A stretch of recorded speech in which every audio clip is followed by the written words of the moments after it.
In 2025, aliens occupy Earth and first enclose cities with 300-meter walls to limit human movement.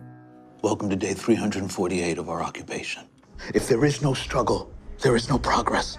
One day, truck driver Will bids farewell to his wife Katie and their children, Grace and Bram, and drives to work through the streets of Los Angeles, patrolled by soldiers in red helmets. Later, from his conversation with a colleague, it becomes clear that Will is planning an illegal trip beyond the wall. He reaches a smuggler who places him in a metal box and covers it with ice. That's when Will discovers he has a fellow passenger, to whom he reveals he's looking for his 12-year-old son left behind the wall. Soon, the vehicle enters through the gates. Then an explosion occurs, flipping the truck over. Dazed, Will crawls out only to be captured by the red helmets. That same morning, Katie goes to an underground dealer for forbidden insulin. By restricting medicine, the invaders weed out the weak, making it very hard to obtain. She presents a bottle of alcohol for trade, but finds the insulin spoiled. She has to fight her way out with a pistol, risking drone detection and death for all. But Katie can't afford to be robbed. Meanwhile, Will is imprisoned, unable to call his wife. Katie is indeed worried, as walking the streets at night is prohibited. Then her sister Maddie arrives with her son, who needs the insulin. Katie assures she will find the medication and asks to stay with the children. She goes to her husband's colleague, who lies about not knowing Will's whereabouts. Katie has to return home empty-handed. Suddenly, an alarm blares over the city. Katie hides under a military truck parked at the curb. A drone hovers above just as a prisoner is shoved into the vehicle. Just when Katie seems doomed, the truck starts moving and the drone flies away. The woman makes it home. In the morning, she visits her friend Broussard and reports Will's disappearance. It turns out he, like her husband, was with the FBI before the aliens arrived. He asks her to return home while he checks his remaining contacts, but Katie goes to the hospital, where she learns of the explosion at the city's entrance. Amidst the chaos, she sneaks into a storeroom and steals several vials of insulin. In prison, Will hears his cellmate's confessions, soon to be sent to work at a factory for the aliens. Then soldiers arrive, one shouting Will's real surname. He's recognized and taken to the Green Zone, where the world's leaders now reside. There, he's met by Snyder, a representative of the Los Angeles governor. Snyder knows Will's military and FBI background and his knack for catching dangerous criminals. Since the military and police vanished after the aliens' arrival, Will had to hide, but now Snyder needs his help, offering his family full protection in return. The Masters demand security, so Will lead a special unit, infiltrate the rebels, and capture their leader Geronimo. As the alien spacecraft is about to launch, Snyder takes Will to the balcony, hoping to persuade him to switch sides. If he refuses, his family will be sent to the factory. At night, the red helmets bring Will home, frightening his family, but he reassures them, explaining he was just in an accident. However, Katie realizes her husband is lying. Hearing he went to look for Charlie, she cries, but the news of Snyder's proposal enrages her. She would never become the wife of a traitor. In the morning, the family is woken up by the smell of bacon, and upon entering the kitchen, they find Snyder there. He has prepared breakfast and even brewed coffee, which is now impossible to find. As he eats, he lists all the benefits of their new status: security, a personal tutor for the children, good food, and work. Moreover, the aliens allow the couple to reopen their old bar. However, Will is only willing to agree in exchange for the return of his son, who is in another block. Snyder promises to consider this option. The next morning, Katie arrives at an unassuming house where members of the resistance, whom she informs that the occupiers have hired her husband to find them, await her. The following morning, Will goes to work, quickly realizing that Snyder deceived him. Instead of becoming the commander of a special unit, he is subordinated to Phyllis, who assigns him to find the guy who planted an explosive device at the city entrance. He is partnered with Bo, an old policeman. Meanwhile, Katie arrives at her bar and finds her lost son's belongings. Broussard interrupts her cleaning, wanting to know what the police have found out about the explosion at the customs. But Will has just started his job and has no information yet. Meanwhile, Will and Bo approach the house where the girlfriend of the wanted criminal lives, and by deception, they force him to run out the back door. The agent catches up with him when suddenly a drone appears. Will fearlessly looks directly into the lens, and it instantly disappears. The police bring the detainee to the station, where Will's arrested colleague is found. The man begs Phyllis to release him as his informant, but she refuses. Then Will goes to his trailer, but his family is no longer there because the woman and child are entering his house at that moment. After hiding the mother and son upstairs, Katie drives to Broussard as the couple needs new documents, but he refuses to help as the resistance cannot take risks. Katie leaves. At home, she confronts Will, who, learning that his friend's family is with him, takes them to a man who makes fake documents. On their way, they are stopped by the Red Helmets. However, after checking the pass, they let him go with apologies, leaving Katie in a state of shock. They safely arrive at the Masters, and while he makes the documents, Will tells Katie that he caught the guy who planted the bomb. And once he finds Geronimo, they will be able to bring Charlie back. Later, Will takes the woman and child to a camp where displaced people live. Katie meets with the resistance leader. Alexander calms her down, as the caught boy belongs to another group, but he promises to warn them. At the station, Will discovers that a group of prisoners is being prepared for shipment to the factory. Phyllis asks him to resign himself. During the arrival, the city's entire defense was destroyed in 8 hours. What can a bunch of rebels do? At night, Katie comforts her distraught husband when he is informed that the suspect has divulged the location of his accomplice's hideout. He leaves, and Katie rushes to the phone to warn Broussard. Meanwhile, the prisoners are brought to the location, forced to strip, disinfected, and then redressed. At the same time, the Red Helmets arrive at the location named by the detainee and find only the bodies of rebels. Will realizes that there is a spy among the police. The next morning, a man with a card enters an inconspicuous house on the outskirts of Los Angeles. Immediately, a radio broadcast begins with calls to overthrow the occupation, voiced by Geronimo. The Red Helmets detect the transmission and head to the location. At the same time, Bram duplicates the broadcast recording and hides the cassettes under the bed, but the military, storming into the house, find no one there. That same day, Katie participates in a resistance armed attack on a food truck for the first time. During the operation, one of their comrades, Kim, is fatally wounded. Katie tries to help him, but Broussard finishes the boy off, shocking Katie. Then, drones arrive and start shooting random passers-by. However, Broussard calculates the authorities' response time to the incident. After the operation, Katie rushes home and barely manages to wash off the blood traces. She is so shaken that she doesn't want to explain anything and locks herself in her room. That day at school, Bram gives a cassette to his teacher, who notices a change in the pattern of the alien ship's takeoffs. He saw a very large object circling Earth in the sky and now intends to make a more powerful telescope.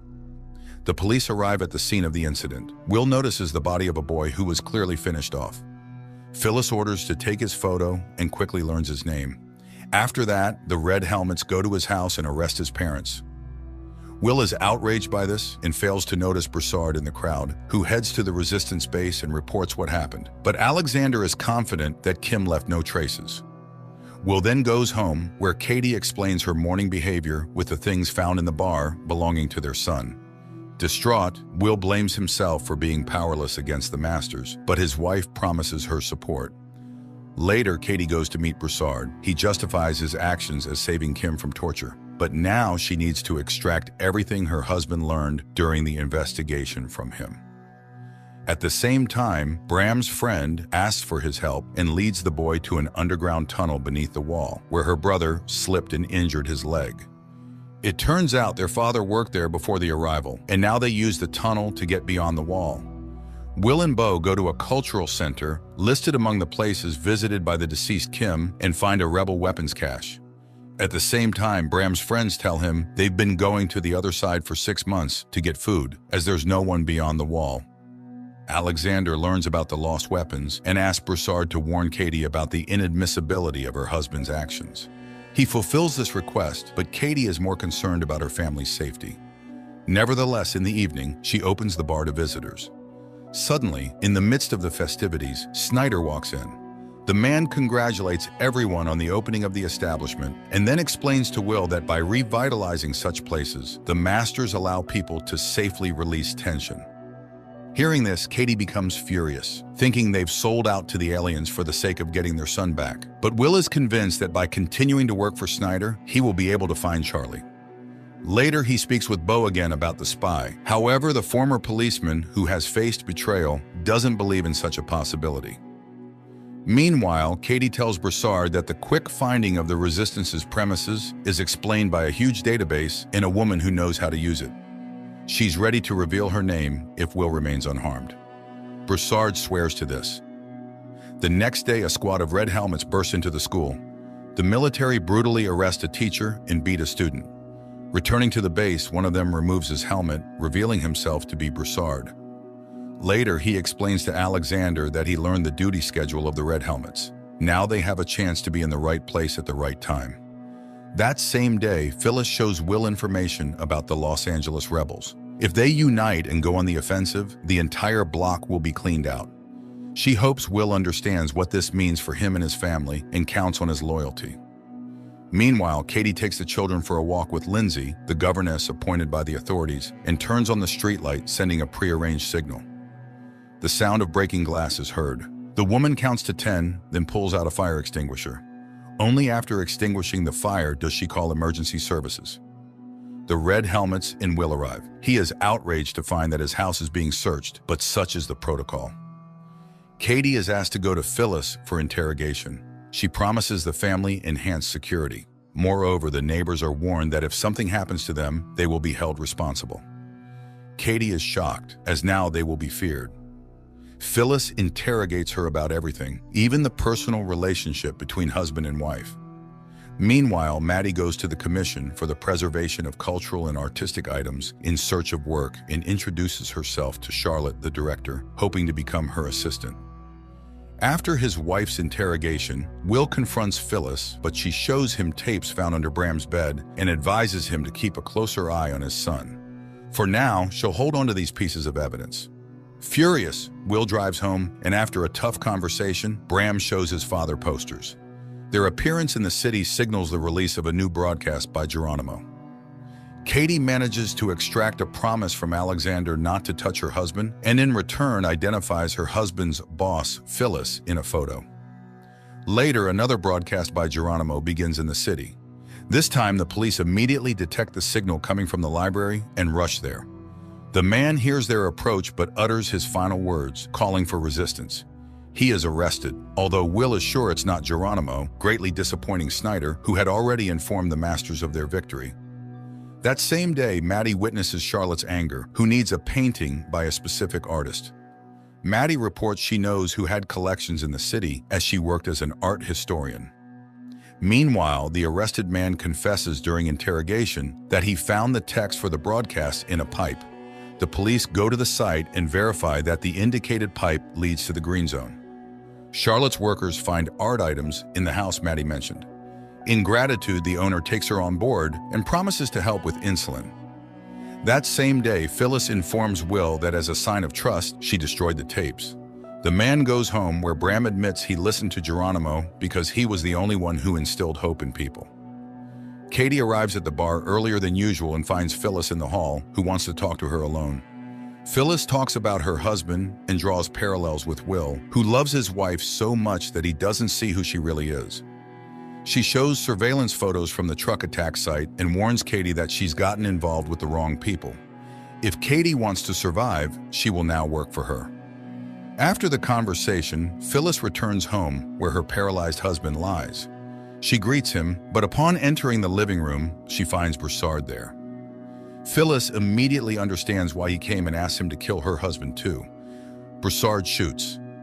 The next day, Bo and Will go to the crime scene and find the word Geronimo written on the wall. Snyder is furious because Phyllis was very close to the masters and demands the criminal be found. A message comes in about the capture of one of the Geronimo group.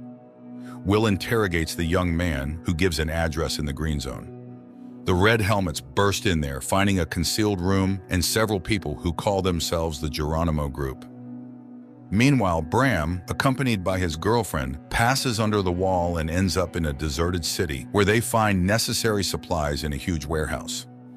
Back in Los Angeles, news is broadcast that the underground has been eliminated, although Will doesn't believe it. Snyder once again becomes enraged because he sees that the captured couple doesn't look like terrorists. He refuses to fulfill the agreement about searching for Charlie and appoints Will as the head of the group.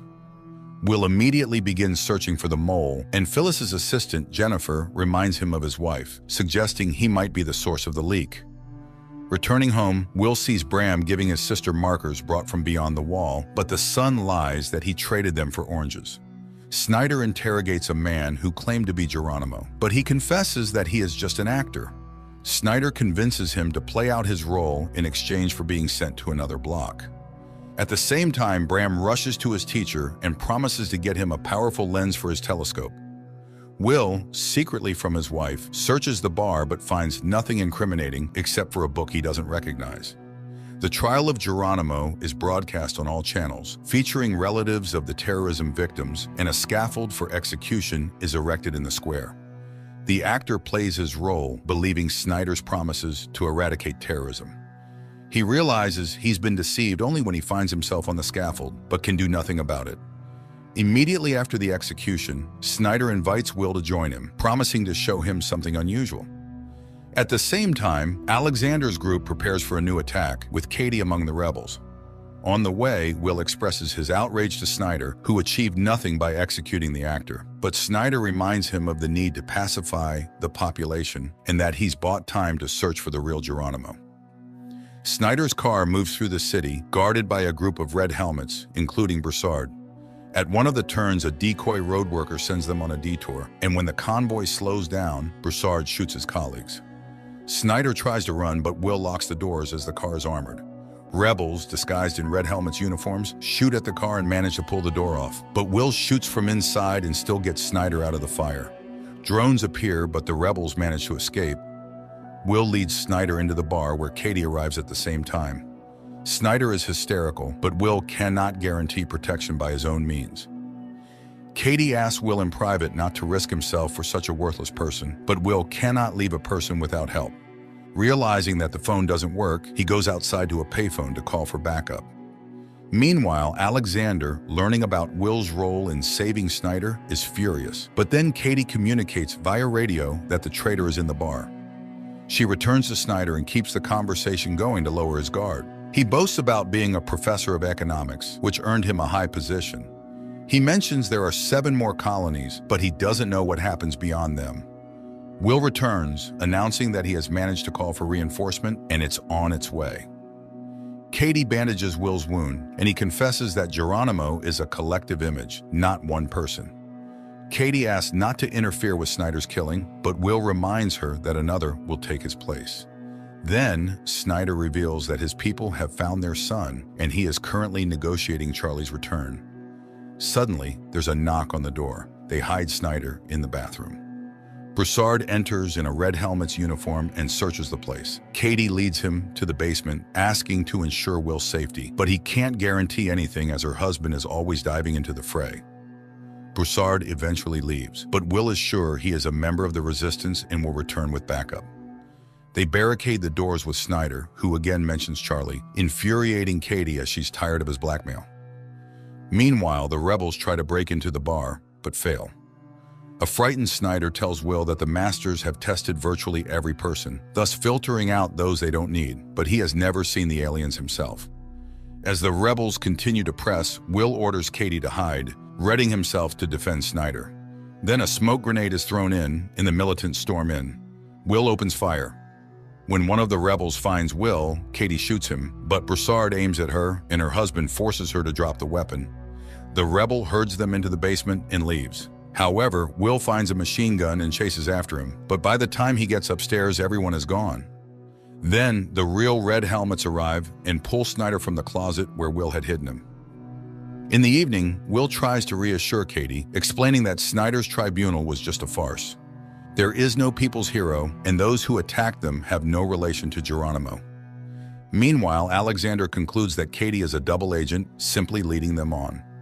Meanwhile, Maddie starts a relationship with Charlotte's husband, Nolan, who is the leader of the New Age Preacher Church.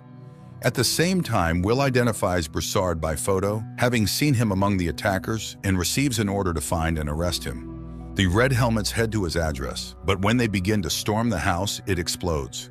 Will questions Broussard's squadmates, and one mentions a distinctive feature, a tattoo on the chest, which Will recognizes as a Special Forces sign. Broussard infiltrates a restricted area where he steals the corpse of a dark-skinned man of similar age and build. Along with Alexander, they place it in a car and burn it. Throughout, the leader convinces Broussard of Katie's betrayal. Later, the police find a burnt car with a charred body inside, matching the description of the bar attacker, but Will once again doubts everything. Katie tries to contact the underground, but can't manage to do so. Finally, she finds an encrypted message with the name of a meeting place where a car with Broussard at the wheel awaits her. Meanwhile, Will's assistant Jennifer finds in the database 14 people with Broussard's face, and he realizes that Broussard is not just a military man, but a former FBI agent. Broussard takes Kate out of the city and asks her difficult questions, as she shot one of her own. But Katie reminds him that she laid out one main condition from the start: her family must be untouchable. She joined the fight and served the cause faithfully. He doubts her loyalty. She leaves, unwilling to continue the conversation. Broussard goes to one of the resistance members, Rachel, and tells her about Alexander's order to eliminate Katie and how he couldn't go through with it. Will arrives at Snyder's in the Green Zone and reports that Broussard is called something entirely different, and he's very skilled in his field, but he'll definitely find him. In response, Snyder gives him an envelope containing a recent photo of Charlie. Will brings it to Katie, and through tears, she asks her husband to rid themselves of Snyder's control. He promises to do so when he is ready. Meanwhile, Charlotte learns about Maddie and Nolan's relationship and threatens to fire her. Nolan decides to remind his wife of her place and offers Maddie to become his assistant. The police receive new information, with which Will goes home. He shows his wife a photo of Broussard and tells her that his fingerprints were found in their bar. This means he was there before. Katie says she doesn't know him, but Will shows her photos of his victims, and she recalls that he indeed visited them and said he lived in his mother's house and was fixing it. Jennifer immediately finds Broussard's mother's house through receipts from construction stores. Rachel comes to Katie, confessing that Broussard indeed killed many, but it's part of the resistance. Katie reminds her that she almost became one of his victims, but Rachel reminds her that Broussard didn't carry out that order. Then Katie calls Broussard and warns him that Will has figured him out. The Red Helmets go to Broussard's mother's house, but it's empty. The abandoned tools make it clear he received a warning. Will calls out to a neighbor who turns out to be Alexander, and he says he hasn't seen his neighbor. Will leaves, but then stops. On Broussard's table lies the same book as in his wife's bar. Will's partner ends up at a factory where people often get sick and die. It turns out the factories are built on the moon. Will shows his children a photo of Charlie and admits he only started working for the government to get him back. That morning, the governor of the Los Angeles block arrives at Snyder's to inform him that the chief minister of the Pacific region is coming for an inspection. He assures everything is going well, but the woman is very doubtful. Katie goes to Rachel and learns that her underage sons are also in the resistance. She is stunned by the woman's courage, but still announces her departure from the group, fearing for her family. Rachel promises her support. Alexander calls Will and declares that his wife is the mole leaking information to the rebels. He sets up a meeting place. Will goes there. He immediately recognizes Broussard's neighbor, who confesses that he is the head of the cell and is willing to betray everyone for the right to leave the block. Meanwhile, Broussard meets with the leader of the youth cell of the rebels, from whom he receives information about the arrival of an important person. Will returns to Bo and tells him everything. Later, he goes to Snyder and conveys Alexander's conditions. Snyder demands a personal meeting. In the evening, Katie returns to the topic of Charlie. If Snyder knows where he is, why can't he bring him back? But the conversation shifts to the meeting with Alexander. He reveals he is ready to betray the entire cell, and Katie immediately leaves for the bar, signaling Broussard along the way. Bram and his teacher observe the moon and notice changes in its surface. It seems that's where the alien mines and warehouses are located. That evening, Broussard comes to the bar, where Katie tells him about the leader's betrayal. He immediately goes to Alexander and starts asking questions, but Alexander demands he stop all communication with Katie and prepares for a new operation. The next day, Will takes Snyder to the meeting place with Alexander, who confesses he just wants to survive. He needs a universal pass to travel between blocks. In exchange, he gives a list of the group led by Broussard and admits they are planning an operation to eliminate the minister. He will set up a meeting for Broussard where the police will arrest him. Afterward, Will take him beyond the wall and give him the pass. Later, Broussard arrives at the designated place in the market. Rachel and Katie are also there, and upon spotting the red helmets, Katie immediately warns Broussard. A rebel throws firecrackers, causing panic, and people scatter as the military opens fire. Rachel dies, and Broussard escapes. Will goes to Alexander's house, which is under police guard, and announces the cancellation of the deal with Snyder. He is ready to let him run, but Snyder starts talking about Katie signing his death warrant. Will shoots the traitor and blames it all on Broussard. At night, people see Rachel's hanged family, and Katie promises Broussard her support. Will lets his wife know he's aware of her participation in the resistance. The following night, a spontaneous uprising occurs during which several red helmets die. Bo asserts that people's patience has run out. Will informs Snyder that he has information about a new rebel cell located beyond the wall. Apparently, there exists an unknown passage to the authorities. He asks for permission to let them go beyond the wall and check. Snyder agrees but assigns them a guard. Meanwhile, Broussard and Katie go to the leader of the youth cell, who proposed a joint attack on the minister. Everything is to happen in the subway, now used only by the masters. Will and Bo, having gone beyond the wall, climb a skyscraper and survey the entire city. They then simulate an attack on themselves. While their guard tries to figure out what happened, their commander finds a map supposedly lost by the attackers. Later, Will points out to Snyder the marks on the map, indicating the rebels' attack points. Snyder reports the found tunnel under the wall. Members of the youth cell show Katie a micro-drone shaped like a bee, capable of flying anywhere and gathering any information. The rebels finalize the attack plan. Broussard teaches Katie how to shoot. At that time, red helmets led by Snyder come to Nolan's house, accusing Charlotte of hiding valuable paintings from the masters and arresting her. That evening, Katie finds a book about the benefit of the arrival, given to her daughter by Lindsay. She immediately calls Will and tells him about how the new church is indoctrinating children. Will then informs her that they will move to Bo's house, located beyond the wall, accusing her of spying on him. But Katie can no longer bear it.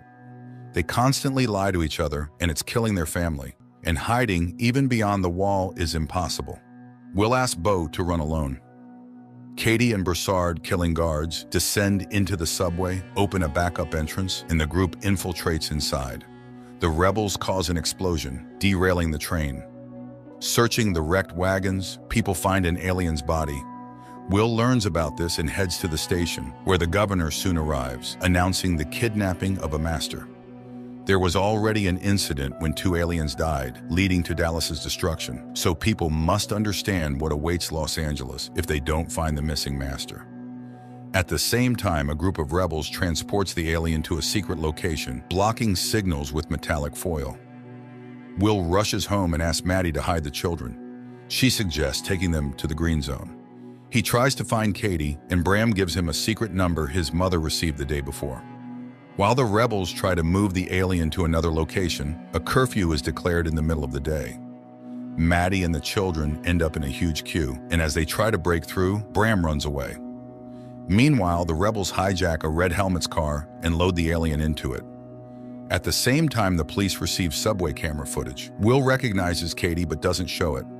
Bram runs to his teacher and leads him to the tunnel. Meanwhile, the group that kidnapped the alien moves through the city in a police car and witnesses a house being shot to intimidate residents. Snyder is removed from his position, but the governor can do nothing. Meanwhile, the alien is brought to a laboratory, shielded from any observation methods, and they attempt to open his suit. Will gives the rebel codebook to Jennifer. Together, they review the operation footage from Broussard's arrest attempt and identify the youth cell leader, who is also in the database. The rebels figure out how to activate the communicator on the alien's wrist when Will knocks on the door. He asks to hand over the kidnapped and run, or he won't be able to save them. But Katie refuses to open the door, instead breaking the isolation, forcing the rebels to flee through a secret passage. At that moment, drones converge on the house. Katie opens the door, and Will calls the police. The alien is taken away. Snyder thanks him and gives him a universal pass beyond the wall. Simultaneously, Bram and the teacher descend into the tunnel and are caught by the police. Snyder is taken away by the patrol. Will goes beyond the wall to find his son, and Katie returns to an empty house. This concludes the first season.